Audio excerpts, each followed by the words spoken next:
میں نے بجائے معذرت خانہ رویہ اڈاپٹ کرنے کے پورے پیشن کے ساتھ، پورے جذبے کے ساتھ، پورے کانفیڈنس کے ساتھ اپنی بات لوگوں تک پہنچائی ہے. اس کے بغیر لوگ سیریس ہی نہیں لیتے بات کو. یہ من کر کے دنیا میں چینج نہیں آئے گی سر. چینج آئے گی نہ، بالکل یہ کہیں نہیں لکھا ہوا. لا ریفرنس پیش کر، یہ نہ سے چینج آتی ہے. یہ ویسے ایک جز ہے، ویسے تو پورا شعر ہے کہ نہ میں وابی نہ میں بابی، میں ہوں مسلم علمی کتابی. اور اس کا جو فائنل ورژن ہے وہ ہے کہ مرنے سے پہلے اے مسلمان کر لے اس پہ غور، کتابوں کا خدا اور ہے بابوں کا خدا اور.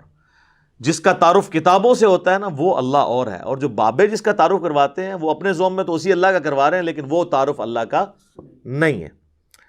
تو چونکہ میں پورے کانفیڈنس سے بات کرتا ہوں تو بعض اوقات لوگ یہ بھی سمجھتے ہیں یہ تکبر میں کر رہا ہے. نہیں، تکبر نہیں، یہ میرے ایمان کا تقاضا ہے. میں ذرا سا بھی کانفیڈنس لوز کر جاؤں تو اس کا مطلب ہے میرا قرآن و سنت پہ ایمان ہی نہیں ہے. یعنی جس طرح آپ کا یہ ایمان ہے نا کہ 2 + 2 4 ہوتے ہیں، زمین و آسمان کے سارے بزرگ فرشتے، یہ بالفرض میں کہہ رہا ہوں، جنات، قبر سے نکل کر مردے بھی آپ کو یہ منوانے کی کوشش کریں کہ 2 + 2 5 ہوتے ہیں، آپ مان لیں گے؟ اس سے اگلی بات، کوئی چاند کے 2 ٹکڑے کر دے، سورج کے 4 ٹکڑے کر دے، آسمان کو زمین پہ لے آئے، زمین کو آسمان پہ لے جائے، یہ بالفرض، اور کہے کہ یہ دلیل ہے کہ 2 + 2 5 ہوتے ہیں، آپ مانیں گے؟ تو آپ کی شعبدہ بازیاں جو صرف خوابوں میں، کتابوں میں آپ کے بابوں نے لکھی، جو حقیقت میں ایگزسٹ نہیں کرتی، ان شعبدہ بازیوں کے اگینسٹ آپ تو 2 + 2 کو 5 ماننے کے لیے تیار نہیں، تو میں قرآن و سنت کو غلط ماننے کے لیے کیسے تیار ہو جاؤں؟ میں کہتا ہوں جن بابوں کے اوپر آپ کا ناز ہے نا، قبر سے نکل کے ڈائریکٹ میرے ساتھ بات بھی کریں نا، اور کہیں کہ دین وہ نہیں جو قرآن و سنت میں لکھا ہوا ہے، اور وہ ہے جو ہم نے نسل در نسل شفٹ کیا ہے، تو 2 منٹ میں بزرگ غائب کر دوں گا آپ کا. میں پڑھوں گا لا حول ولا قوت الا باللہ، شیطان ہوگا چیخ مار کے ادھر سے چلا جائے گا، کوئی قبر سے باہر نکل نہیں سکتا. یہ اللہ کا فتویٰ ہے سورہ یاسین میں اور سورۃ الواقعہ میں کہ جو مر گیا نا وہ واپس نہیں آ سکتا.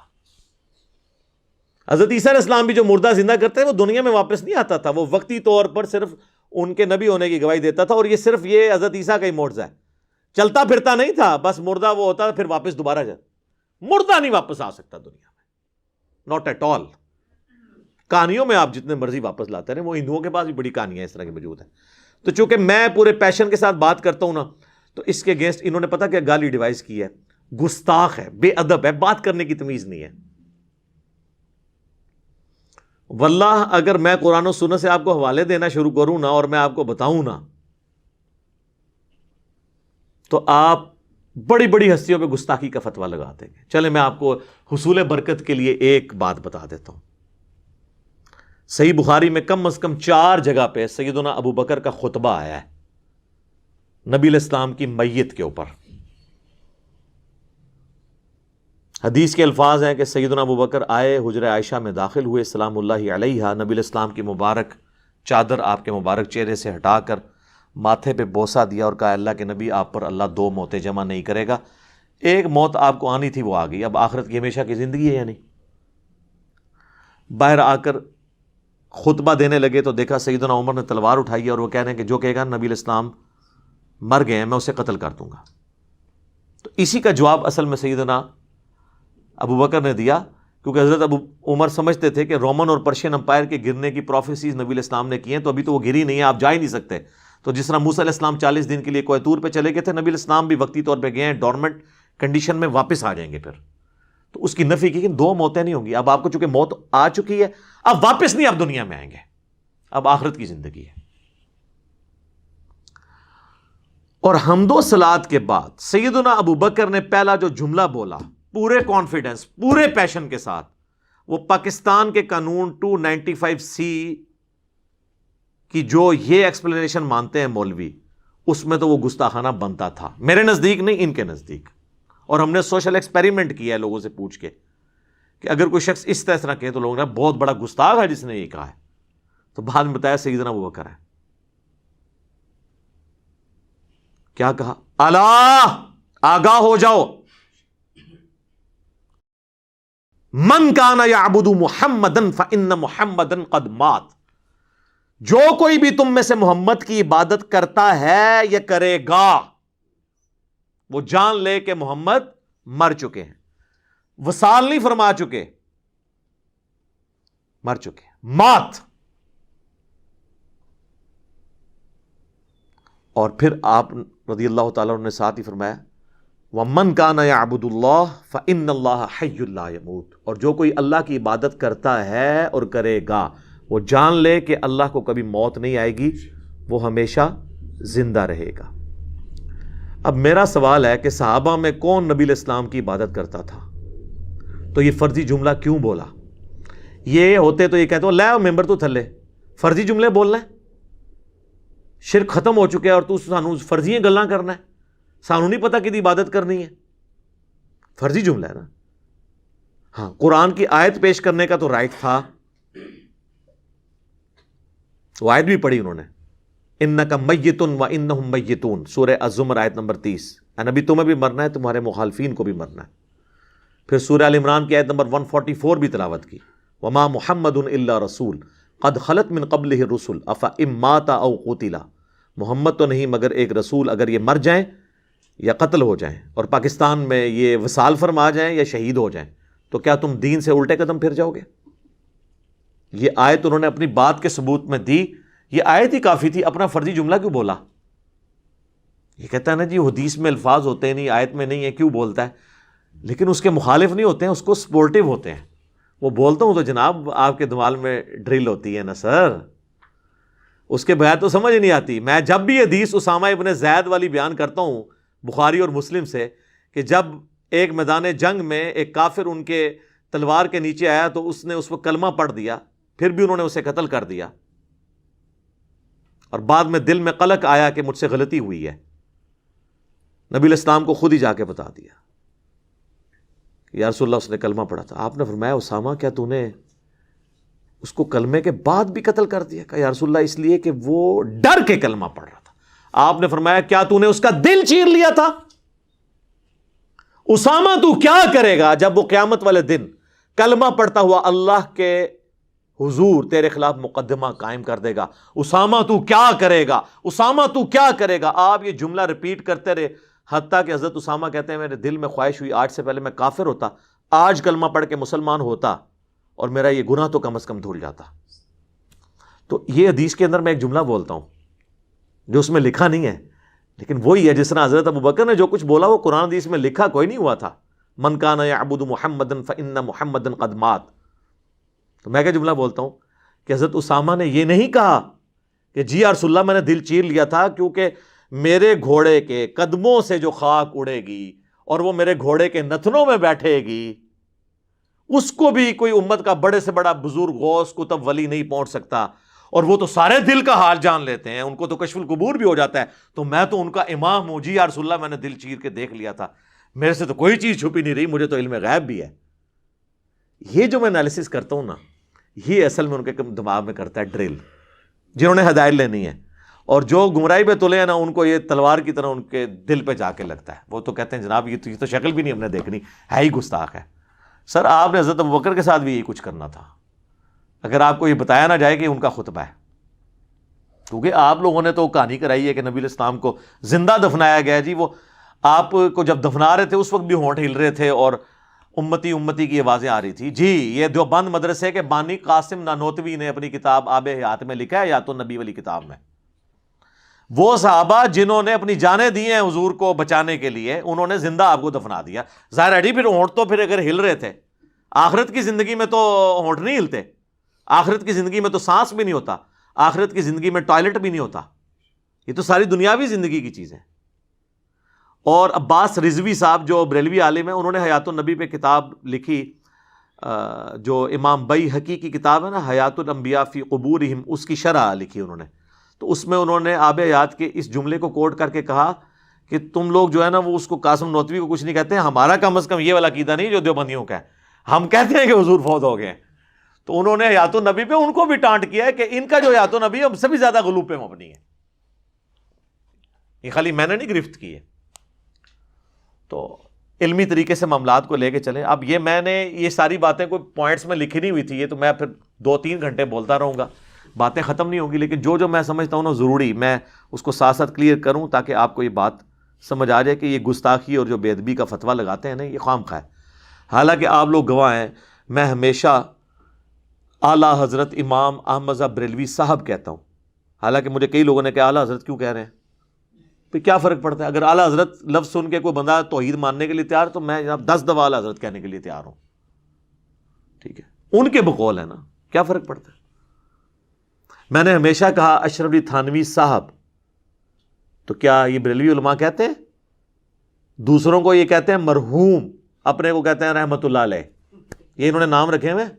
ایون طارق جمیل صاحب جیسے ماڈریٹ شخصیت بھی انہوں نے کہا مولانا احمد رضا خان بریلوی مرحوم, انہوں نے بھی رحمت اللہ علیہ نہیں کہا, ان کی آڈیو ریکارڈنگ موجود ہے. اگر آپ کہتے ہیں نا وہ کہہ سکتے ہیں, ان کو کیا آپ کہتے ہیں؟ ہاں جی, کبھی نہیں کہیں گے سر. کیسے کہیں؟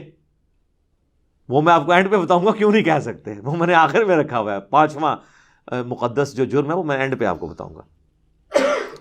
تو ہم لوگ تو اللہ کا شکر ہے احترام سے نام لیتے ہیں, ورنہ یقین کریں جن لوگوں نے چشتی رسول اللہ یا اشرف علی تھانوی رسول اللہ کلمے پڑھائے یا انڈورس کیے, یہ کتابوں میں چھاپے, یہ سیدنا عمر کے زمانے میں ہوتے, تو آپ کیا سمجھتے ہیں حضرت عمر نے ان کو زبان سے سمجھانا تھا؟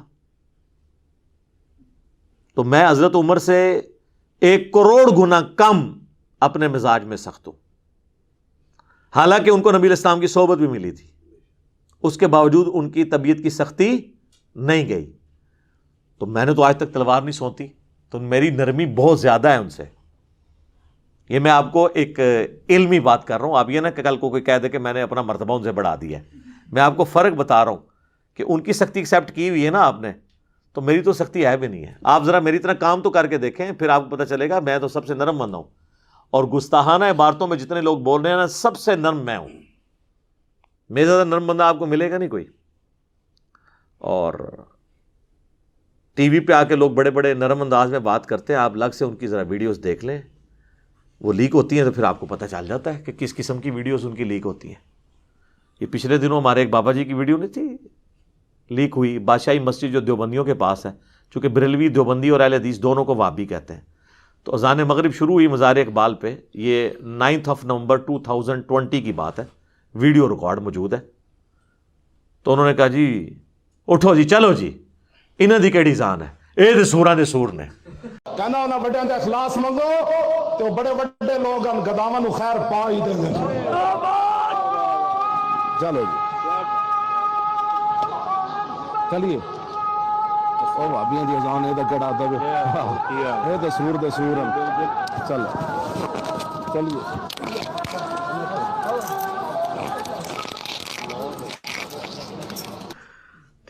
سر یہ اتنا بڑا انہوں نے اس جملے کی شرح پہ کتابیں لکھی جا سکتی ہیں جو انہوں نے کہا ہے. ایک انہوں نے سمندر کوزے میں بند کر دیا. یہ بے شک کہتے رہے ایک تسبیح میں پروئے میں ہمارے مطالبات آپ کے سامنے ہیں. ہم آپ کو بارہا یہ کہہ چکے ہیں کہ اہل حدیث دیوبندی اور بریلوی اتحاد ایک تسبیح کی طرح ہو چکا ہے, ایک قوت اور طاقت بن چکا ہے. تو آڈی تسبیح ورڈ کیوں نہ پرے سٹی ہے, ٹھیک ہے, تو انہوں پھر بھی توفیق نہیں ہو رہی. اس کی شرح یہ ہے کہ جس طرح جو ہے نا سور یہ روئے ارض پہ مردود ترین جانور ہے نا, پلید ترین, مطلب ہے تو اللہ کی مخلوق ہے, وہ اپنی جگہ, اس کو ویسے مارنا بھی نہیں ہے کہ بھئی اللہ نے اس کو اگر پلید بنایا تو اس کو ہم نے قتل کر دینا, نہیں, بس اس کا گوشت حرام ہے. تو جس طرح روئے ارض پہ تمام مخلوقات میں سب سے یہ پلید خنزیر اور سور ہے نا, اس طرح روئے ارض پہ تمام لوگوں میں سب سے پلید جو ہے نا ان کے نزدیک وہ وابی ہیں. اور وابی انہوں نے اس وقت دیوبندیوں کا, اہل حدیث کو تو وہ پہلے ہی وابی مانتے ہیں, دونوں کو وہ کمبائنڈ وابی کہتے ہیں. تو اب آپ کو اس بات کی سمجھ آئے گی کہ ان کی اذان کا کیا احترام. یہ تو سوروں دے سور نے, سوراں دے سور, یعنی جس طرح اس روئے ارض پہ سب سے بدترین سور ہے نا, اس طرح سوروں کے اندر اگر سب سے بدترین سور کوئی ہو سکتا ہے نا تو وہ وابی ہیں ان کے نزدیک. شرح سمجھ آئی؟ یہ ہم ہی کر سکتے ہیں جو خود ان کے اندر رہا ہو. تو یہ ان کا اپنا ہی انداز ہوتا ہے بات کرنے کا. میں جو کچھ بیان کرتا ہوں پیشن کے ساتھ علمی دلائل رکھتا ہوں, کبھی کبھار کوئی سلپ آف ٹنگ ہو جائے تو وہ پورے کا پورا میرا ایک سمجھ لیں نیریٹو نہیں ہوتا. اوورآل میں ہی ہوں اعلیٰ حضرت لفظ بولتا ہوں, اشری تھانوی صاحب بولتا ہوں, امام ابن تیمیہ بولتا ہوں, ٹھیک ہے نا. کبھی میں نے نہیں کہا گستاخ ابن تیمیہ اس طرح کر کے میں ایک لفظ ساتھ جوڑ بول کے تو ساتھ بولوں اس طرح. یہ تو احترام سے ایک دوسرے کا نام نہیں لیتے. رہ گا پیشن, تو یہ تو نبی الاسلام کا سٹائل ہے.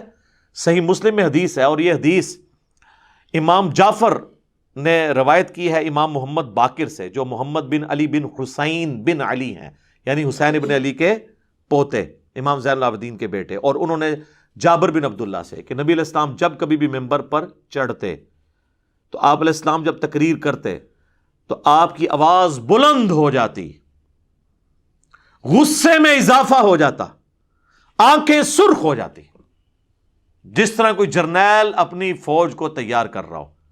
اس طریقے سے آپ جب بھی ممبر پہ چڑھتے تو گفتگو کرتے تھے. یہ پیشن والا سٹائل سنت سٹائل ہے. اس سٹائل کا مذاق اڑانا نبی علیہ السلام کا مذاق اڑانا ہے, نعوذ باللہ. لیکن چونکہ ان جاہلوں کو پتہ ہی نہیں, نہ انہوں نے قرآن پڑھا نہ حدیث, یہ تو اپنی فقہ کی کتابیں اور دورہ حدیث کرتے ہیں, اور اس کے بعد پھر ان کو یعنی وہ دورہ حدیث صحیح طرح کیا نہیں ہوتا, ان کو دورے ہی پڑھتے رہتے ہیں اپنی فقہ کے. پورا دورہ حدیث کیا ہوتا تو ان کو کچھ پتہ چلتا, ان کو فقہ کے دورے پڑھتے رہتے ہیں. پھر یہ صحیح مسلم میں 2005 نمبر حدیث ہے. تو یہ نبی علیہ السلام کا سٹائل ہے. اور اس کے بعد آپ علیہ السلام کہتے ہیں میں اور قیامت اس طرح ساتھ بھیجیں گے جس طرح یہ 2 انگلیاں. اور پھر آپ کہتے ہیں فَإِنَّ خَيْرَ الْحَدِيثِ كِتَابُ اللَّهِ وَخَيْرَ الْهَدِيِ هَدْيُ مُحَمَّدٍ صلی اللہ علیہ وآلہ وسلم وَشَرَّ الْأُمُورِ مُحْدَثَاتُهَا وَكُلَّ مُحْدَثَةٍ بِدْعَةٍ وَكُلَّ بِدْعَةٍ ضَلَالَةٍ وَكُلَّ ضَلَالَةٍ فِي النَّارِ. یہ آپ کا خطبہ ہوا کرتا تھا صلی اللہ علیہ وآلہ وسلم. اب لہٰذا کسی عالم دین کے ساتھ میرا کمپیریزن نہ کروائیں.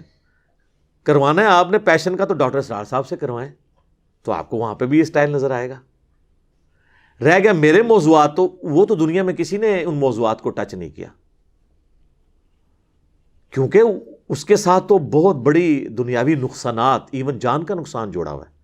لہٰذا کہنا جی طارق جمیل صاحب کتنا میٹھا بولتے ہیں, جی مجھے وہ لیکچر بتائیں جس میں انہوں نے چشتی رسول اللہ اور اشرفی تھانوی رسول اللہ کا رد کیا اور بڑے میٹھے انداز میں لوگوں کو سمجھایا کہ یہ کلمات نہیں ہوتے, یا آپ بھی کہہ کے ریکارڈ کروا دیں. تو آپ 2 مختلف چیزوں کو کمپیئر کروا رہے ہیں.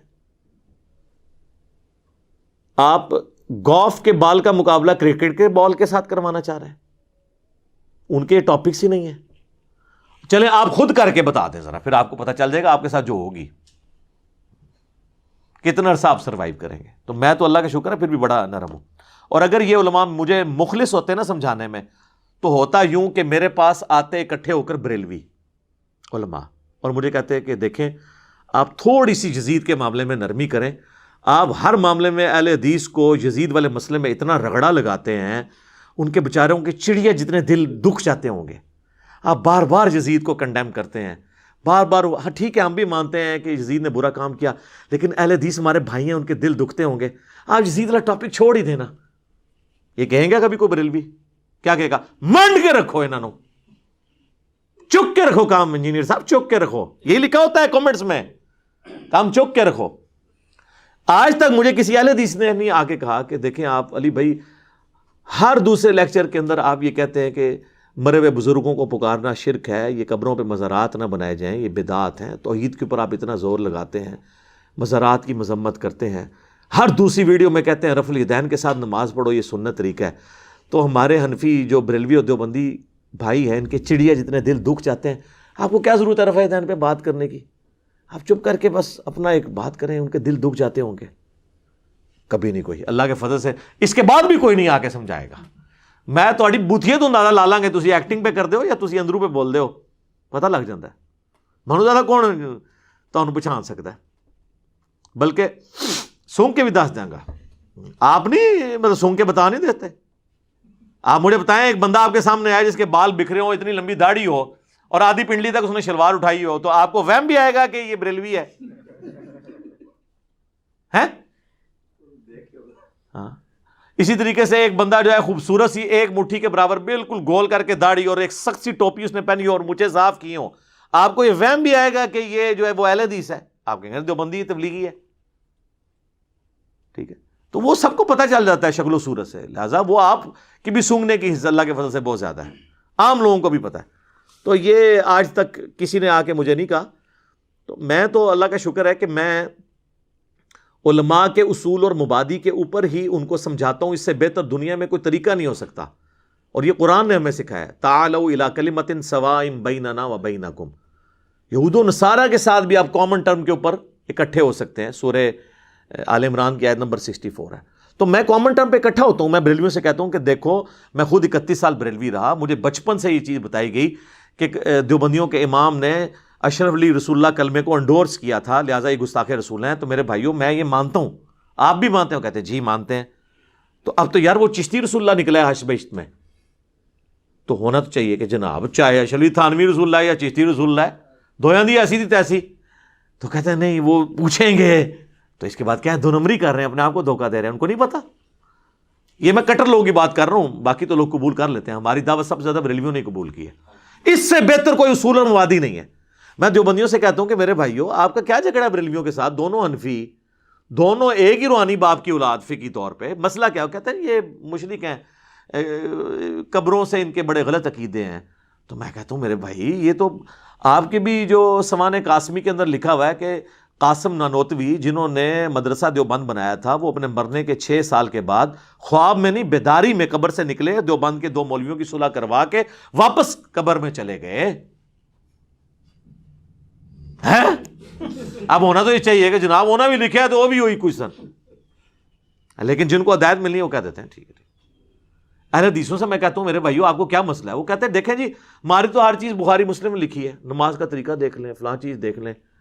تو ہم کہتے ہیں اچھا تو بخاری مسلم میں جو جو لکھا ہوا ہے، ہاں جی اس کی تو تمام متصل الاسناد مرفوع حدیث جو ہیں قطعی الصحت ہیں، اور یہ تو جو بخاری مسلم کو نہیں مانتا وہ تو گمراہ ہے، اہل سنت سے خارج ہے۔ ہم کہتے ہیں ٹھیک ہے ابھی چیک کر لیتے ہیں، آپ کو بھی ٹیسٹ لگا لیتے ہیں۔ تو سر صحیح بخاری اور مسلم دونوں میں حدیث موجود ہے، اور بخاری کا اس کا طریق ہے 2812۔ ہاں جی اب تو ویسے اس کا نمبر ہی بولے تو ساتھ ہی کھوتی مر جاتی ہے ندی، کہ نبی صلی اللہ علیہ وآلہ وسلم نے فرمایا وائے عمار تجھے ایک باغی جماعت قتل کرے گی، تو انہیں اللہ اور جنت کی طرف بلائے گا اور وہ جماعت دوزخ کی طرف بلا رہی ہوگی۔ تو ہم کہتے ہیں میرے بھیا پھر فیصلہ کرو کہ مولا علی کی پارٹی جنت اور اللہ کی پارٹی ہے، اور مولا علی کے مخالفین جو آل امیہ تھے وہ جہنم کی طرف بلانے والی پارٹی ہے۔ جہنمی نہیں میں کہتا، جہنم کی طرف بلانے والی۔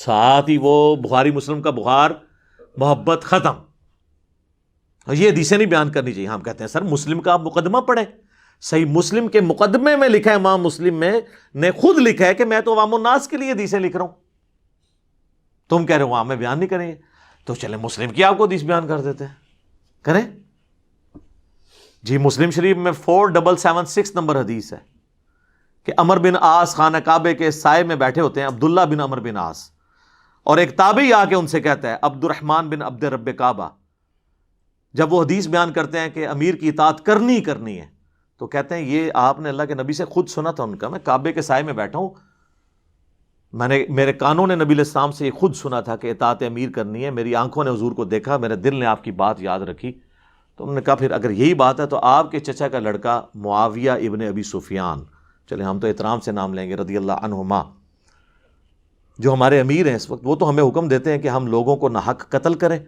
اور لوگوں کا مال حرام طریقے سے ہڑپ کریں، جبکہ سورہ نساء میں آیت نمبر 29 میں اللہ تعالیٰ فرماتا ہے کہ اپنوں کو مت قتل کرو، یعنی ایک دوسرے کو، یعنی ایک دوسرے مسلمان ہی ہوتا ہے نا، اس لیے اس کو کہا کہ اپنوں کو گویا قتل کرنا ہے، ایک دوسرے کو قتل کرنا، اور ایک دوسرے کا مال حرام طریقے سے ہڑپ مت کرو۔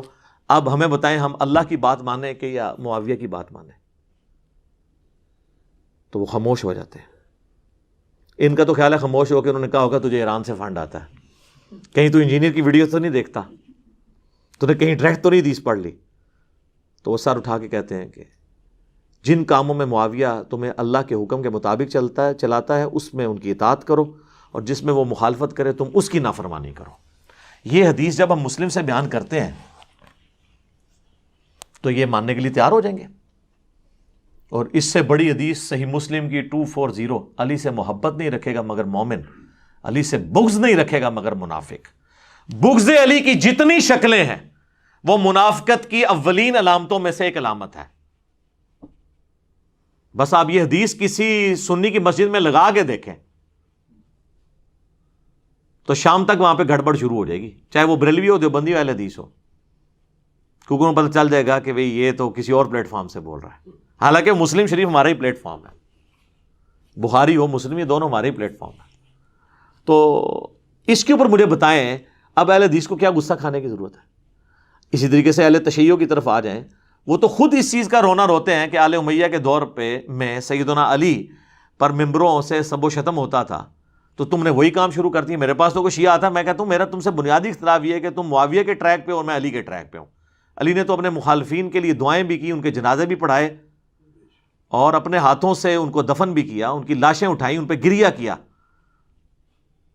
اور تم لوگ جو ہے وہ حضرت علی کے طریقے پہ نہیں چلتے ہو، اور ان لوگوں کے طریقے پہ چلتے ہو جنہوں نے 60 سال تک ممبروں پہ حضرت علی پہ لعنت کی، تم بھی صحابہ پہ لعنت کر کے انہی کے طریقے پہ ہو، تو آگے سے وہ بھی پریشان ہو جاتا ہے۔ اب اس سے بہتر اور کیا طریقہ ہے ان کو سمجھانے کا؟ تو ہم جس اصول اور مبادی، اسی کو میں نے اینٹی وینم، پھکی الزامی جواب نام دیا ہوا ہے۔